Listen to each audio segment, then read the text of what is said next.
I am writing this under an appreciable mental strain, since by tonight I shall be no more.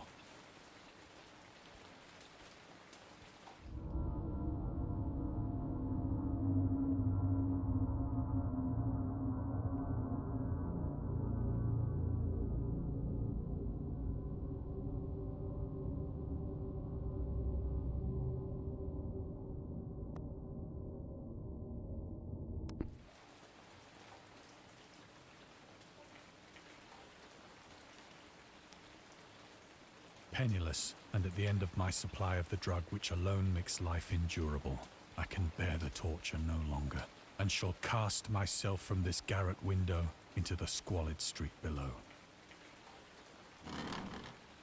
Do not think from my slavery to morphine that I am a weakling or a degenerate.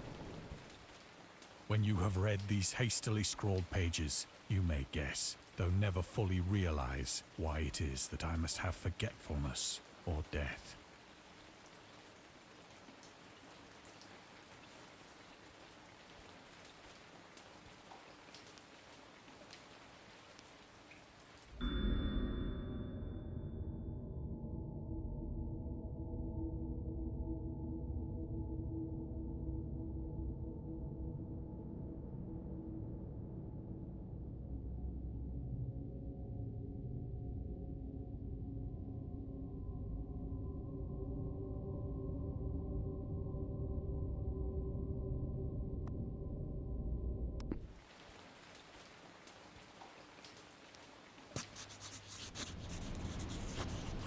It was in one of the most open and least frequented parts of the broad Pacific that the packet of which I was supercargo fell a victim to the German sea raider.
The Great War was then at its very beginning, and the ocean forces of the Hun had not completely sunk to their later degradation.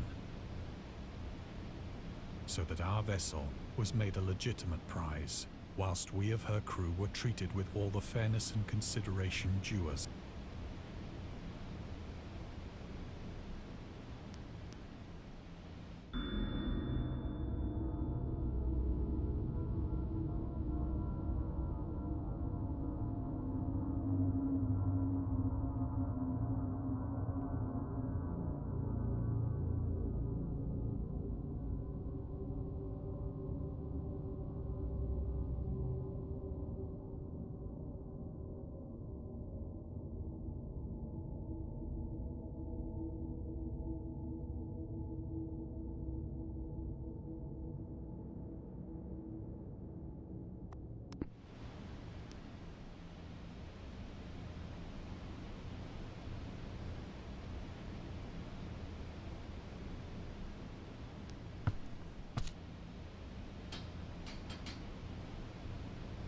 So liberal, indeed, was the discipline of our captors, that 5 days after we were taken, I managed to escape alone, in a small boat, with water and provisions for a good length of time.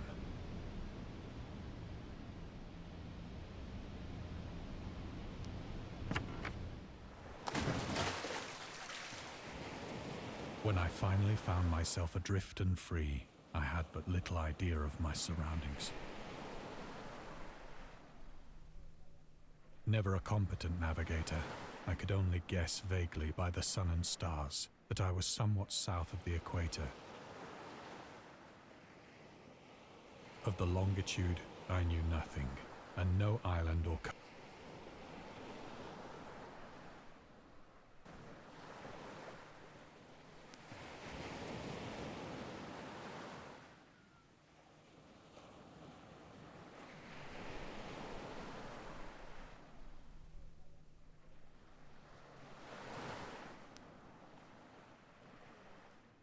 The weather kept fair, and for uncounted days I drifted aimlessly beneath the scorching sun, waiting either for some passing ship or to be cast on the shores of some habitable land.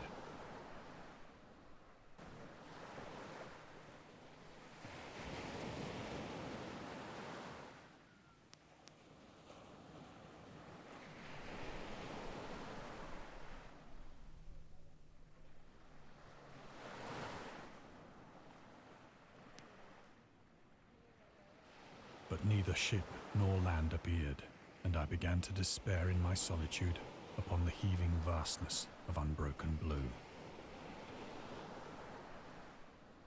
The change happened whilst I slept.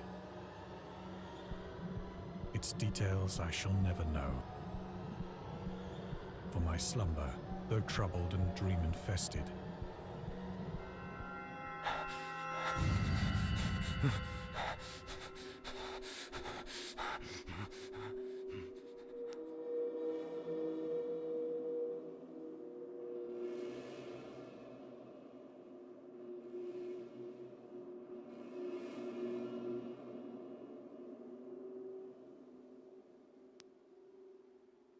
when at last I awoke, it was to discover myself half sucked into a slimy expanse of hellish black mire, which extended about me in monotonous undulations as far as I could, and in which my boat lay grounded some distance away.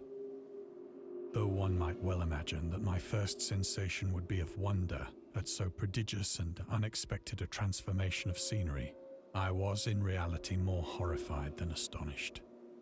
For there was in the air, and in the rotting soil, a sinister quality which chilled me to the very core. The region was putrid with the carcasses of decaying fish and of other, less describable things which I saw protruding from the nasty mud of the unending plain. Perhaps I should not hope to convey in mere words the unutterable hideousness that can dwell in absolute silence and barren immensity. There was nothing within hearing and nothing in sight save a vast reach of black slime, yet the very completeness of the stillness and the homogeneity of the landscape oppressed me with a nauseating fear.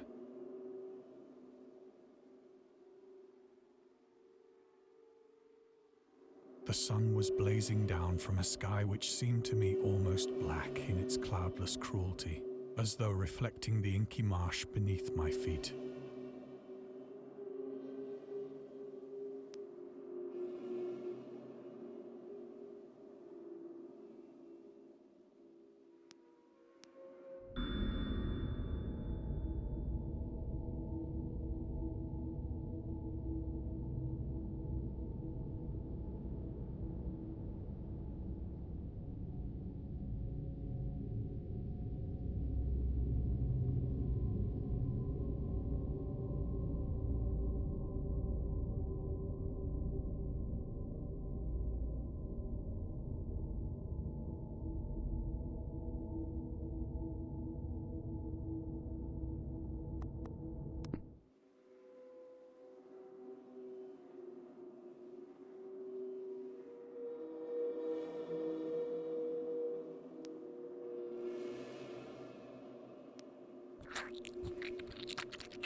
As I crawled into the stranded boat, I realized that only one theory could explain my position. Through some unprecedented volcanic upheaval, a portion of the ocean floor must have been thrown to the surface, exposing regions for which innumerable millions of years had lain hidden under unfathomable watery depths. So great was the extent of the new land which had risen beneath me, that I could not detect the faintest noise of the surging ocean, straining my ears as I might. Nor were there any seafowl to prey upon the dead things.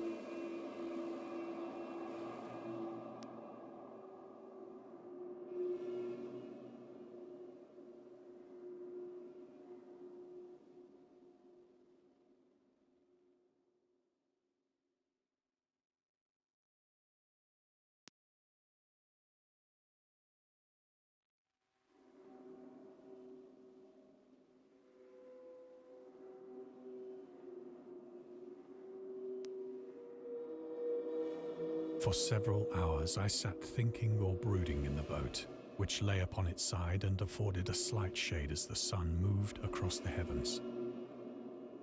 As the day progressed, the ground lost some of its stickiness and seemed likely to dry sufficiently for traveling purposes in a short time. That night I slept but little, and the next day I made for myself a pack containing food and water, preparatory to an overland journey in search of the vanished sea and possible rescue.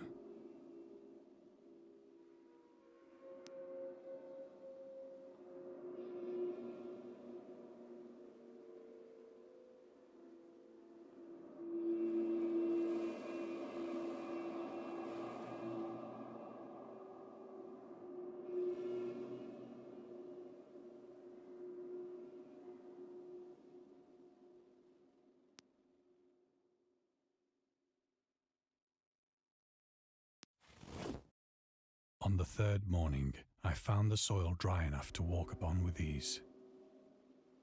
The odor of the fish was maddening, but I was too much concerned with graver things to mind so slight an evil, and set out boldly for an unknown goal.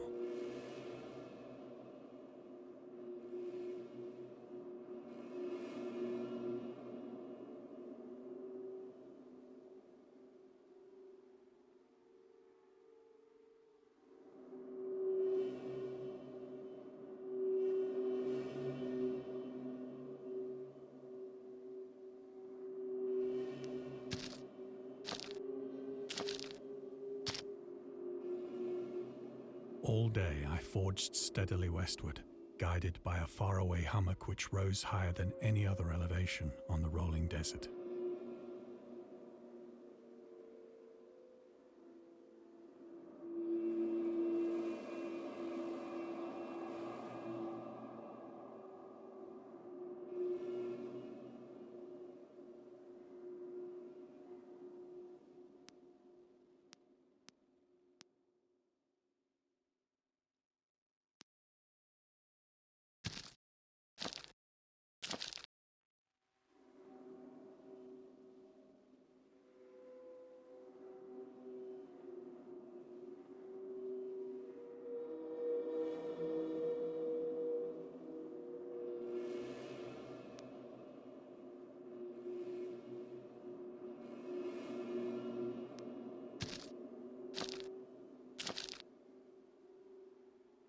That night, I encamped, and on the following day still travelled toward the hummock, though that object seemed scarcely nearer than when I had first espied it.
By the fourth evening, I attained the base of the mound, which turned out to be much higher than it had appeared from a distance.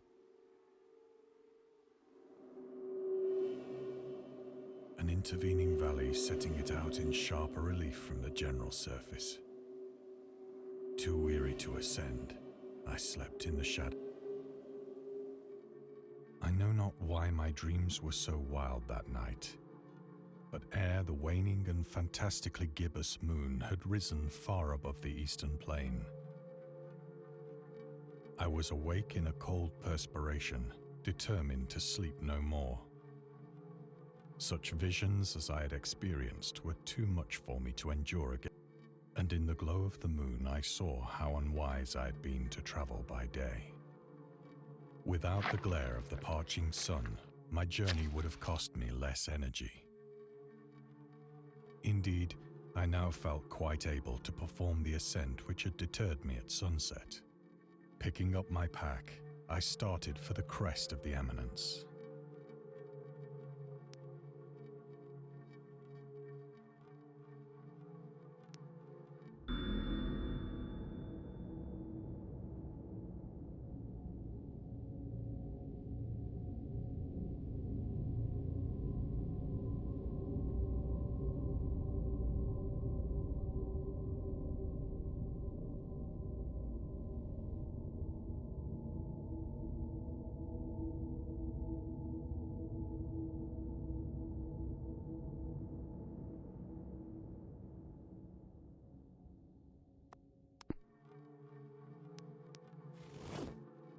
I have said that the unbroken monotony of the rolling plain was a source of vague horror to me. But I think my horror was greater when I gained the summit of the mound and looked down the other side into an immeasurable pit or canyon, whose black recesses the moon had not yet soared high enough to illumine. I felt myself on the edge of the world, peering over the rim into a fathomless chaos of eternal night. Through my terror ran curious reminiscences of Paradise Lost, and of Satan's hideous climb through the unfashioned realms of darkness.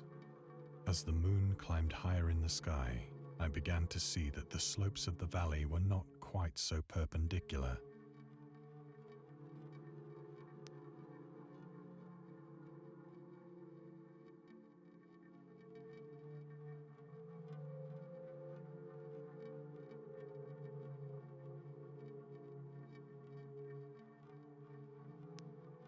Ledges and outcroppings of rock afforded fairly easy footholds for a descent, whilst after a drop of only a few hundred feet, the declivity became very gradual.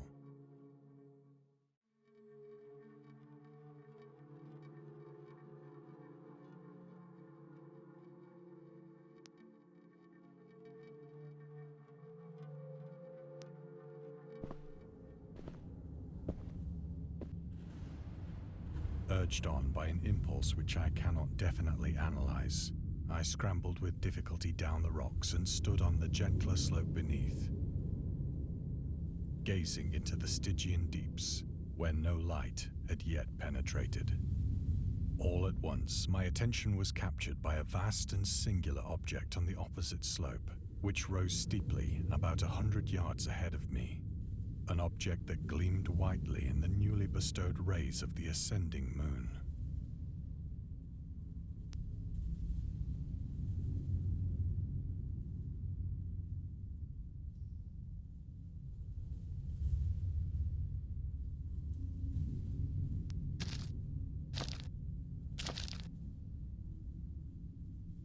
That it was merely a gigantic piece of stone, I soon assured.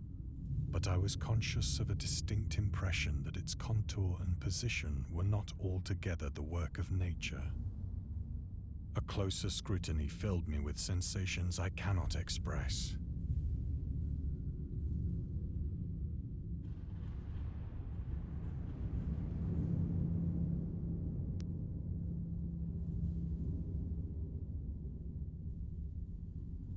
For despite its enormous magnitude, and its position in an abyss which had yawned at the bottom of the sea since the world was young, I perceived beyond a doubt that the strange object was a well-shaped monolith, whose massive bulk had known the workmanship and perhaps the worship of living and thinking creatures. Dazed and frightened, yet not without a certain thrill of the scientist's or archaeologist's delight, I examined my surroundings more closely.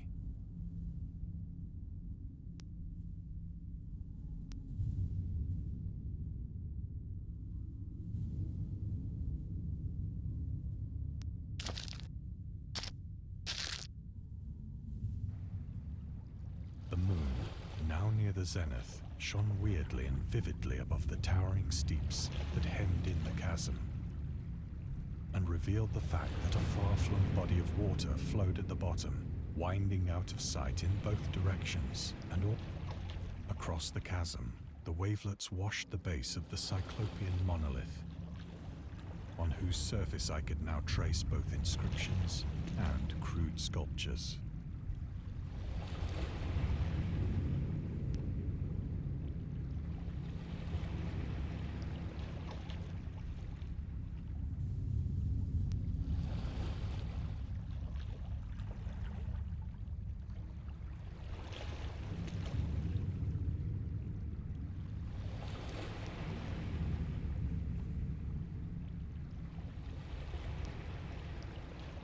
The writing was in a system of hieroglyphics unknown to me and unlike anything I'd ever seen in books, consisting for the most part of conventionalized aquatic symbols such as fishes, eels, octopi, crustaceans, mollusks, whales, and the like.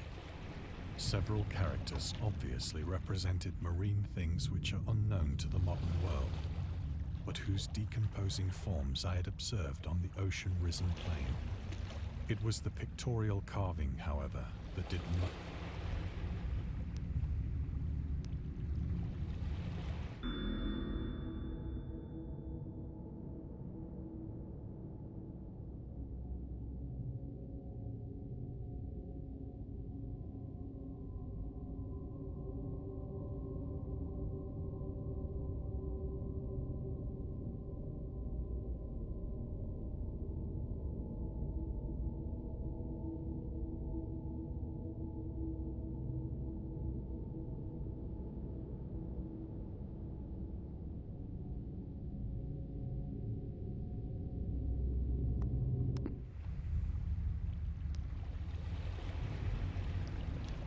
Plainly visible across the intervening water on account of their enormous size were an array of bas-reliefs whose subjects would have excited the envy of a Doré. I think that these things were supposed to depict men, at least a certain sort of men, though the creatures were shown disporting like fishes in the waters of some marine grotto, or paying homage at some monolithic shrine which appeared to be under the wave. Of their faces and forms I dare not speak in detail, for the mere remembrance makes me grow faint. Grotesque beyond the imagination of a Poe or a Bulwer. They were damnably human in general outline, despite webbed hands and feet, shockingly wide and flabby lips, glassy, bulging eyes, and other features less pleasant to recall. Curiously enough, they seem to have been chiseled badly out of proportion with their scenic background. For one of the creatures was shown in the act of killing a whale, represented as but little larger than himself. I remarked, as I say, their grotesqueness and strange size, but in a moment decided that they were merely the imaginary gods of some primitive fishing or seafaring tribe. Some tribe whose last descendant had perished eras before the first ancestor of the Piltdown or Neanderthal man was born.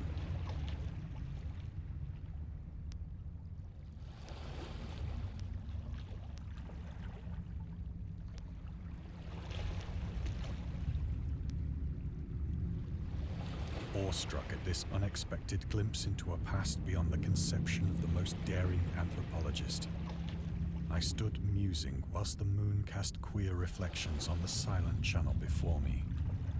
Then, suddenly, I saw it. With only a slight churning to mark its rise to the surface, the thing slid into view above the dark waters. Vast, fiend-like and loathsome, it darted like a stupendous monster of nightmares to the monolith, about which it flung its gigantic scaly arms, the while it bowed its hideous head and gave vent to certain measured sounds.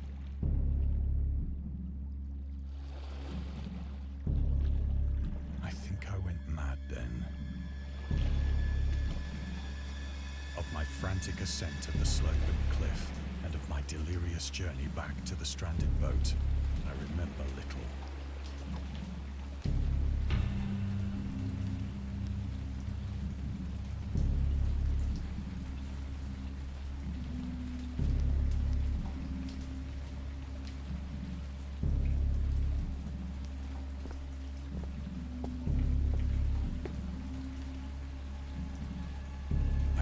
I sang a great deal and laughed oddly when I was unable to sing.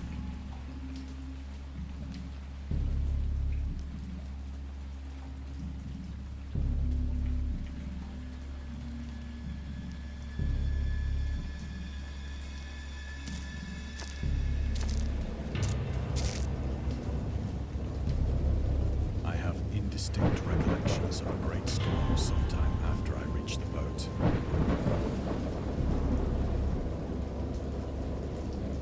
At any rate, I know that I heard pearls of thunder and other tones which nature utters only in her wildest moods.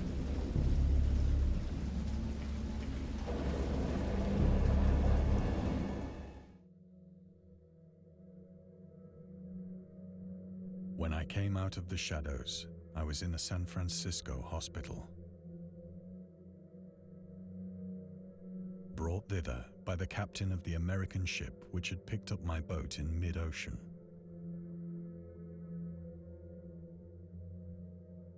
In my delirium, I had said much, but found that my words had been given scant attention. Of any land upheaval in the Pacific, my rescuers knew nothing. Nor did I deem it necessary to insist upon a thing which I knew they could not believe.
Once I sought out a celebrated ethnologist and amused him with peculiar questions regarding the ancient Philistine legend of Dagon.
But soon perceiving that he was hopelessly conventional, I did not press my inquiries.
It is at night, especially when the moon is gibbous and waning, that I see the thing.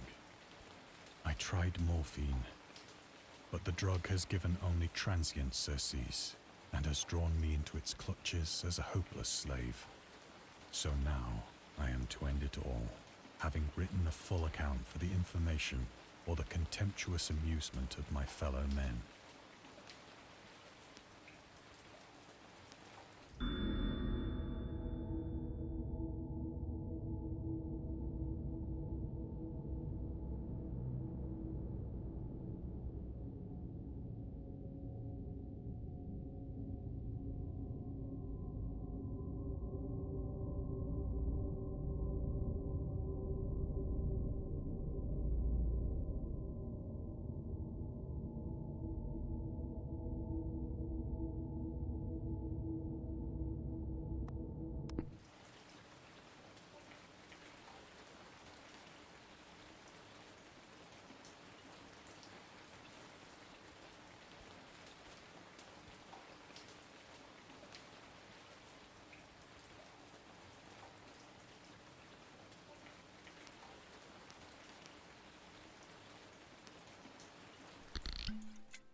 Often, I ask myself if it could not all have been a pure phantasm, a mere freak of fever as I lay sun-stricken and raving in the open boat after my escape from the German man-of-war.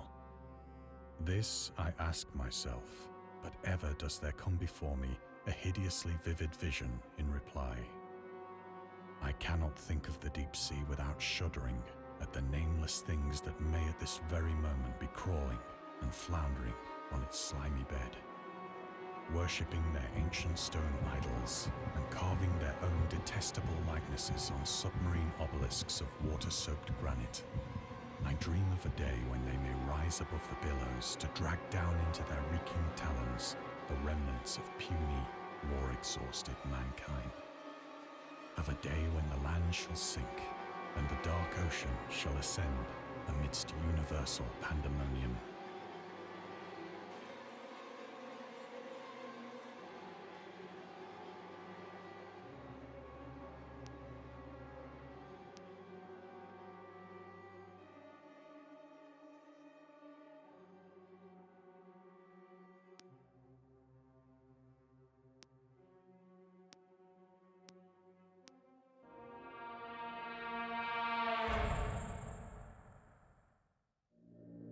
The end is near.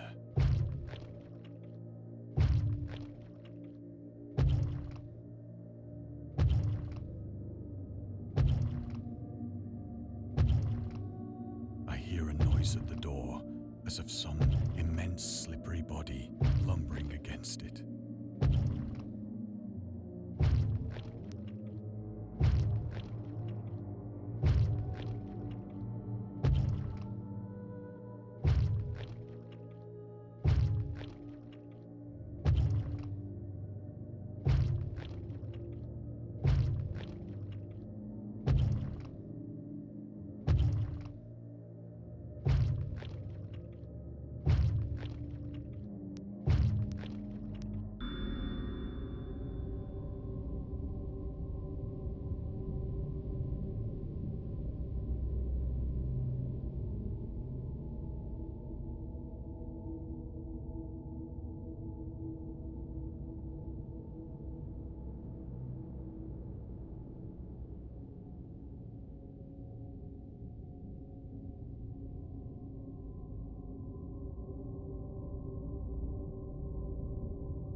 It shall not find me.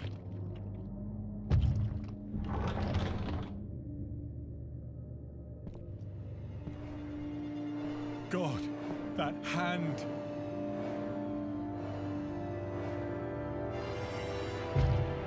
The window! The window!